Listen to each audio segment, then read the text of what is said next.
O ito na nga mga kababayan, sumabog na nga sa galit.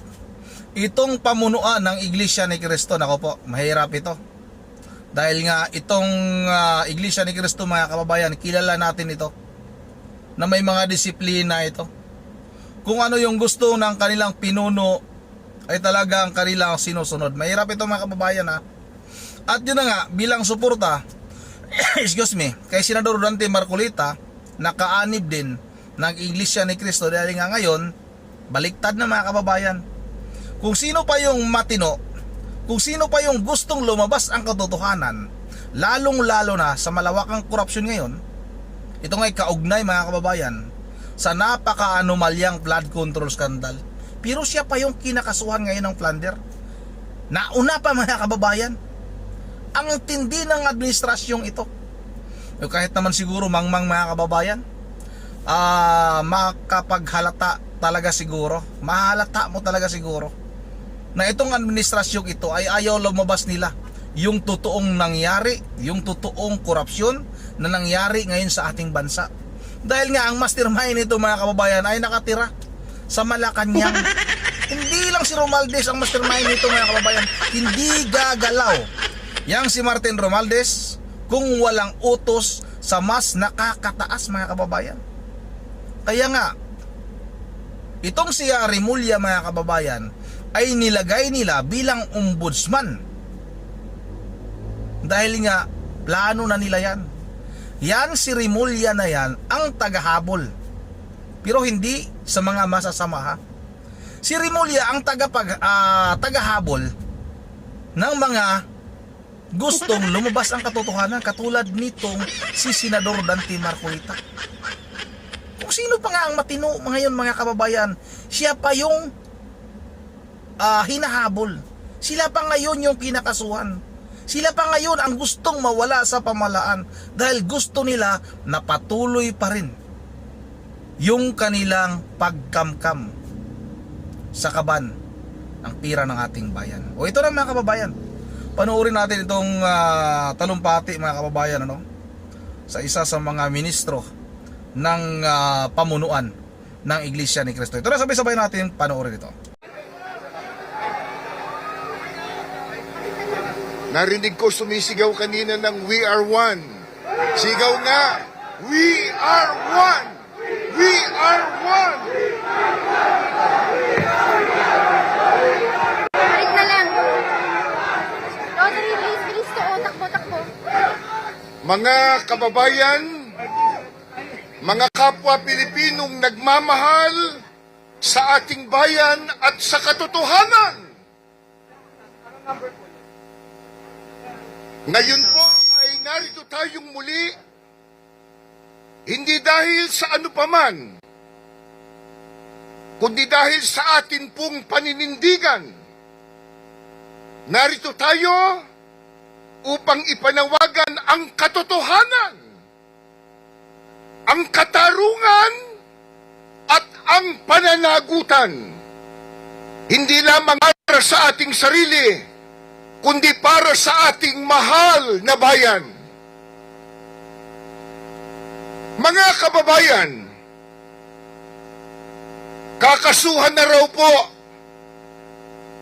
ng Ombudsman Remulla si Senador Rodante Marcolita.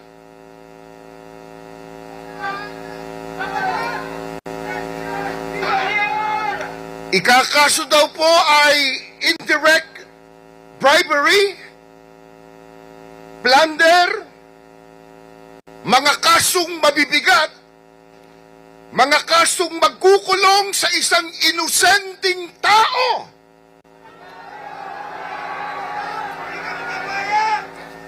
Payag ba tayo doon, mga kababayan? Hindi! Hindi! Hindi!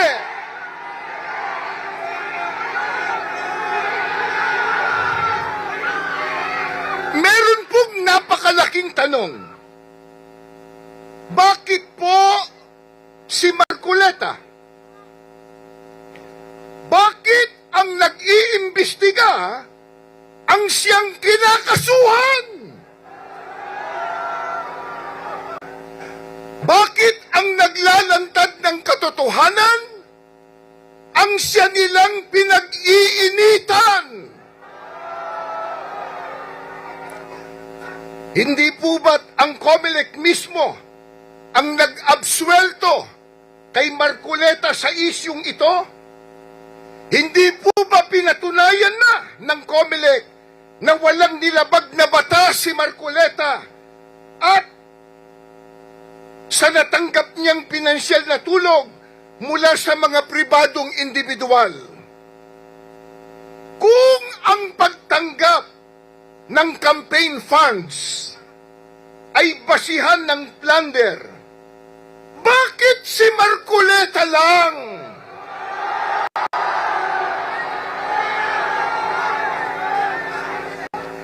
At bakit hindi si former Speaker Martin Romualdez?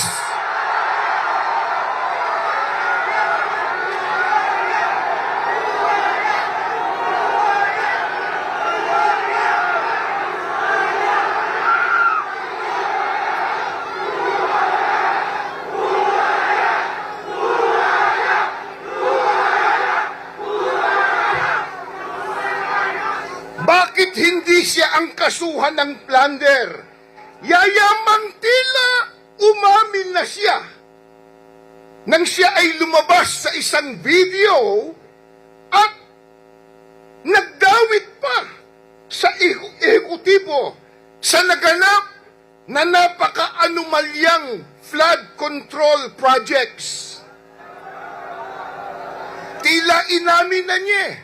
Nagdamay pa nga siya sa executive department.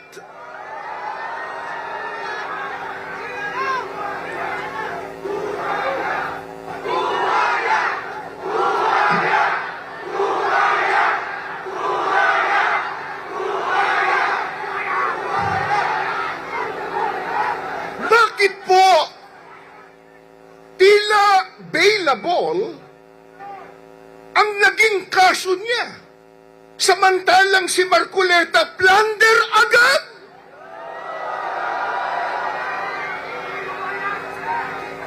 Mga kababayan, bakit hindi kasuhan ang ibang mga politikong sangkot sa pandarambong sa pondo ng DPWH?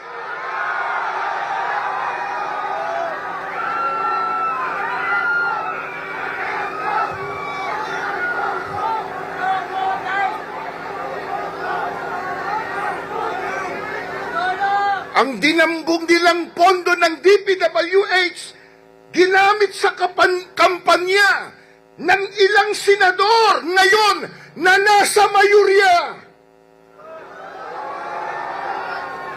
Alam nila kung sino sila, kaya takot na sila po ay maimbestigahan.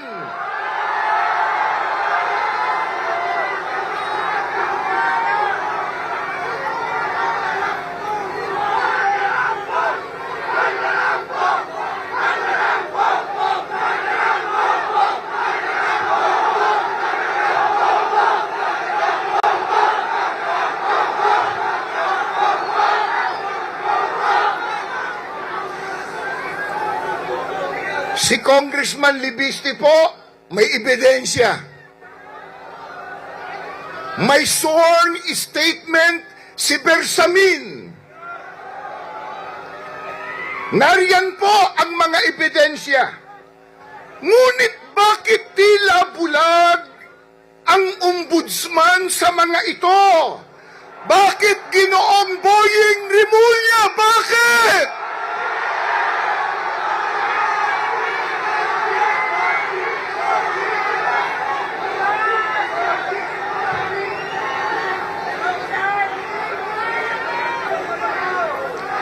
Kaya mga kaibigan at mga kababayan, simple lang ang ating tanong.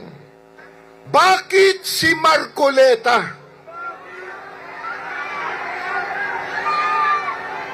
Alam niyo kung bakit? Sapagkat sila'y natatakot kay Marcoleta.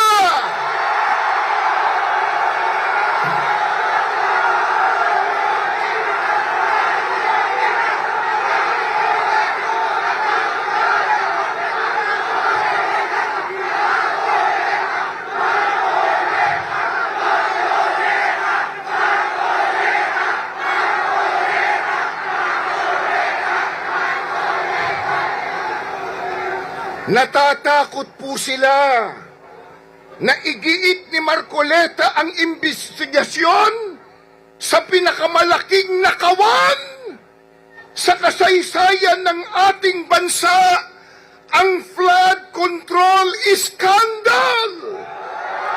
Nakakahiya! Nakakahiya! Nakakahiya!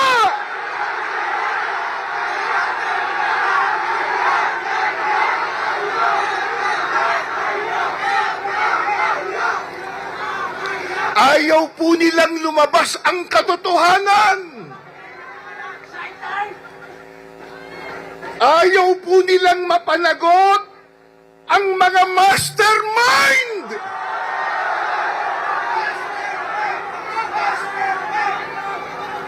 Kaya gagamitin po nila ang kapangyarihan ng ombudsman. Gagamitin po ang sandigan bayan upang takutin, upang patahimikin, upang puksain ang sinumang magsisilbing hadlang sa kanilang kabugtutan. Napakasama! Napakasama! Napakasama!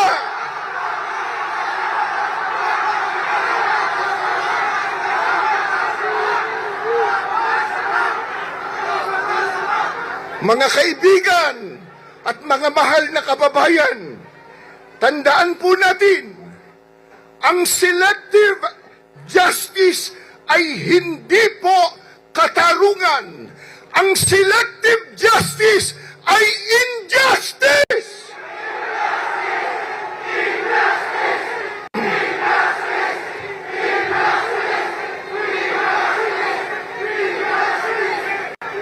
Ito po ay isang kasangkapan sa pananakot upang pagtakpan nila ang katotohanan. Papayag ba tayo?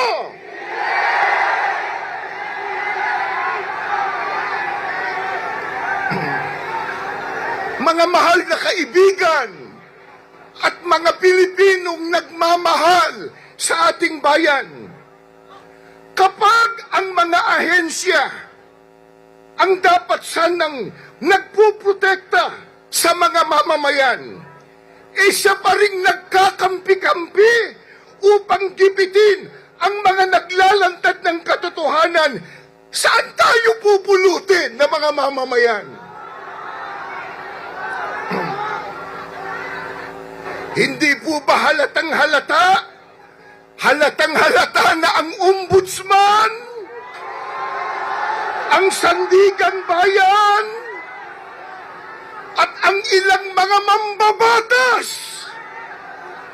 nagkakampi-kampi po para protektahan nila ang isa't isa, lalo na ang nakaw na pera.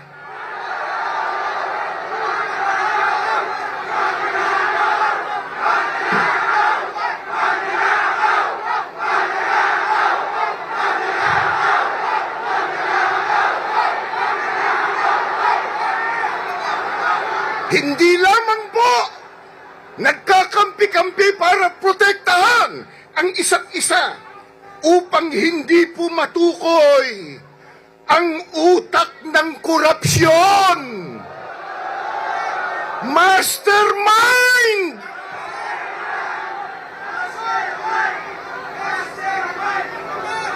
Mga kaibigan, mga Pilipinong nagmamahal sa ating bayan, ito mismo ang dahilan kung bakit tayo narito ngayon.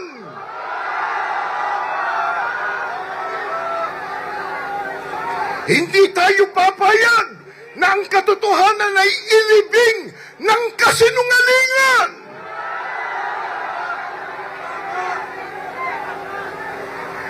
Hindi tayo papayag na ang katarungan ay sikilin ng mga nasa kapangyarihan. Kung gayon, ang tanong uli, bakit si Marcoleta?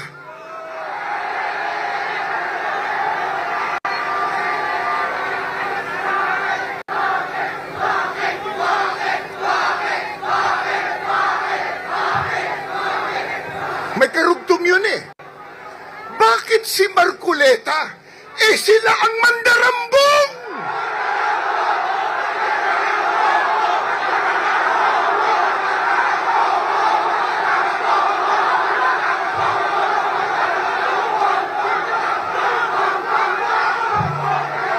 Kaya si Marcoleta, si Senador Marcoleta, dapat ipagsanggalang ang mga kurakot ang dapat kasuhan.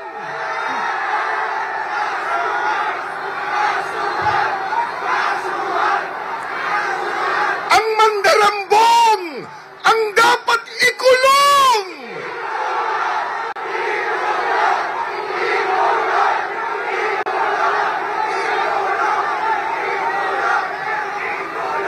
Kaya mga kababayan at mga Pilipinong nagmamahal sa ating bayan, ang panawagan nating lahat ay napakalinaw.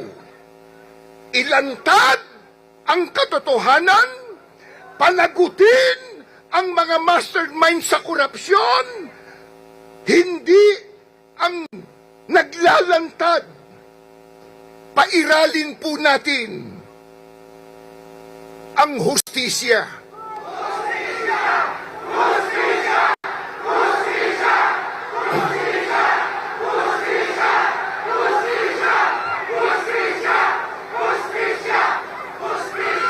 Hustisya at hindi po ang selective justice.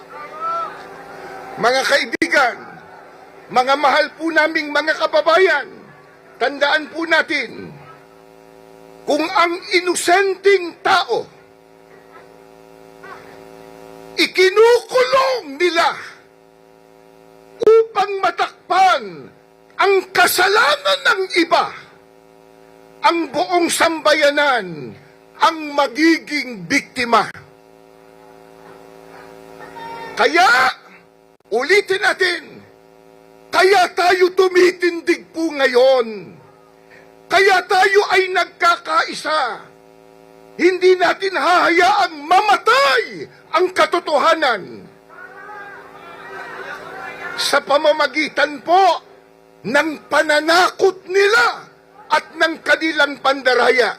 Mga kaibigan, mga mahal po naming kababayang nagmamahal sa ating bansa, hanggat may mga Pilipino na handang manindigan sa katotohanan, may pag-asa ang ating bayan. Ito nga mga kababayan, klarong-klaro naman, kahit naman siguro mangmang, nakakaintindi mga kababayan kung bakit itong si Senador Dante Marcolita ay hinahabol ngayon ng administrasyong ito.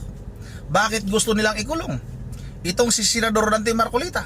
Para tumahimik na mga kababayan at wala nang maglakas loob pa na imbestigahan itong pinakamaanumalyang blood control scandal mga kababayan sa kasaysayan ng ating bansa. Ito ang pinakamalaking korupsyon.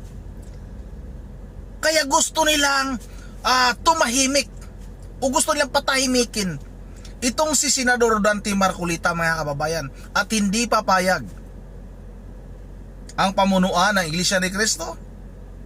Ayun na nga, gumawa na sila nga ng malawakang kilos protesta para ipagtanggol nila yung isa sa mga membro ng Iglesia ni Cristo mga kababayan. Hindi man tayo kaanib ng Iglesia ni Cristo, nakiisa tayo sa kanilang pananawagan na sana lumabas ang katotohanan. Yung katotohanan talaga mga kababayan, hindi yung ganito na gustong pagtakpan ng administrasyong Marcos na ito.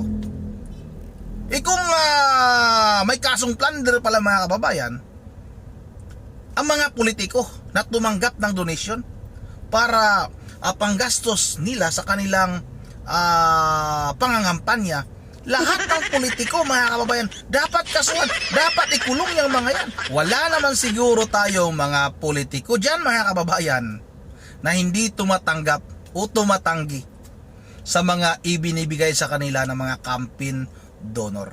Yun ang hanggang dito lang muna tayo. At bago tayo tatapos, Mag-shoutout lang muna ako kay Ma'am Berje Religious ng Apollo Bulacan, sa kanyang mga apo, si Coco, Dion, Yuri at saka si Sagi. Shoutout na rin kay Ma'am Joyce ng Japan. Kumusta na kayo Ma'am Joyce? Kay Ma'am Mibili na Balikaw, kay Ma'am Edisa Borby, kay sino ba ito? Pag makita ko dito, shoutout natin. Kasi nga, bihira tayong makagawa ng reaction video mga kababayan. Shoutout na rin kay shoutout rin kay Judy Francisco. Ay idol, shoutout sa iyo idol ha. Shoutout na rin kay dito sa Ma'am Mibilin. Shoutout na rin kay Lucrecia Doblon. Shoutout kay Is MP, shoutout kay Rene Rio Botkun. Kay sino pa itong dito? Crispin Alder Rosario at kay Gary Gorgonio. Yun ang dito lang muna at once again, this is Ron TV mo. Ingat ang lahat. God bless bawat isa sa atin.